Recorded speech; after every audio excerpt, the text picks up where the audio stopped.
Hello दोस्तों, आज की कहानी का नाम है शिक्षा से बढ़कर कोई धन नहीं। एक थे राजा। उन्हें पशु पक्षियों से बहुत प्यार था। वे पशु पक्षियों से मिलने के लिए वन में जाते थे। हमेशा की तरह एक दिन राजा पशु पक्षियों को देखने के लिए वन में गए। अचानक आसमान में बादल छा गए और तेज तेज बारिश होने लगी। बारिश होने के कारण उन्हें ठीक से कुछ दिखाई नहीं दे रहा था। राजा रास्ता भटक गए। रास्ता ढूंढते ढूंढते किसी तरह राजा जंगल के किनारे पहुंच ही गए। भूख प्यास और थकान से बेचैन राजा एक बड़े से पेड़ के नीचे बैठ गए। तभी राजा को उधर से आते हुए 3 बालक दिखाई दिए। राजा ने उन्हें प्यार से अपने पास बुलाया। बच्चों, यहाँ आओ, मेरी बात सुनो। तीनों बालक हंसते खेलते राजा के पास आ गए।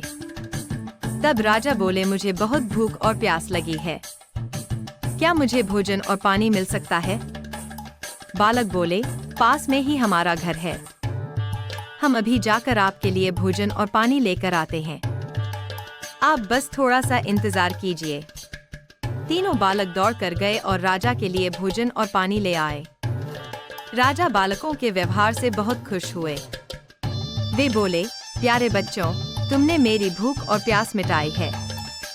मैं तुम तीनों बालकों को इनाम के रूप में कुछ देना चाहता हूँ।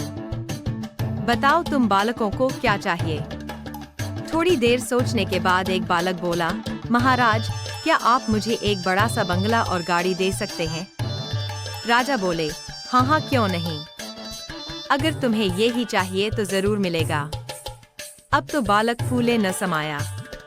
दूसरा बालक भी उछलते हुए बोला, मैं बहुत गरीब हूँ, मुझे धन चाहिए, जिससे मैं भी अच्छा खा सकूं, अच्छे अच्छे कपड़े पहन सकूं और खूब मस्ती करूं। राजा मुस्कुराकर बोले, ठीक है बेटा, मैं तुम्हें बहुत सारा धन दूंगा। यह सुनकर दूसरा बालक खुशी से झूम उठा। भला तीसरा बालक क्यों चुप रहता?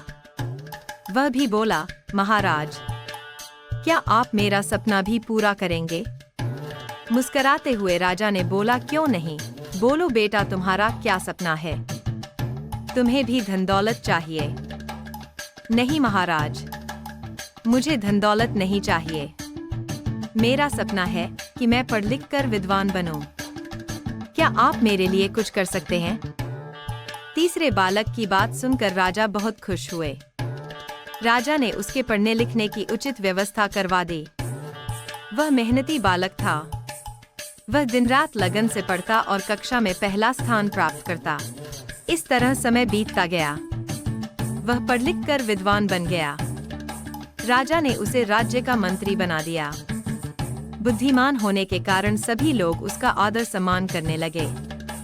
उधर जिस बालक ने राजा से बंगला और गाड़ी मांगी थी, अचानक बाढ़ आने से उसका सब कुछ पानी में बह गया। दूसरा बालक भी धन मिलने के बाद कोई काम नहीं करता था, बस दिन भर फिजूल खर्च करके धन को उड़ाता और मौजमस्ती करता था। लेकिन रखा धन भला कब तक चलता? एक समय आया कि उसका सारा धन समाप्त हो गया। वह फिर से गरीब हो गया। दोनों बालक उदास होकर अपने मित्र यानी मंत्री से मिलने राजा के दरबार में गए। वे दुखी होकर अपने मित्र से बोले, हमने राजा से इनाम मांगने में बहुत बड़ी भूल की। हमारा धन, बंगला, गाड़ी सब कुछ नष्ट हो गया। हमारे पास अब कुछ नहीं बचा है। मित्र ने समझाते हुए कहा, किसी के भी पास धन दौलत हमेशा नहीं रहता। धन तो आता जाता रहता है। सिर्फ शिक्षा है जो हमेशा हमारे पास रहती है। धन से नहीं, बल्कि शिक्षा से ही हम धनवान बनते हैं।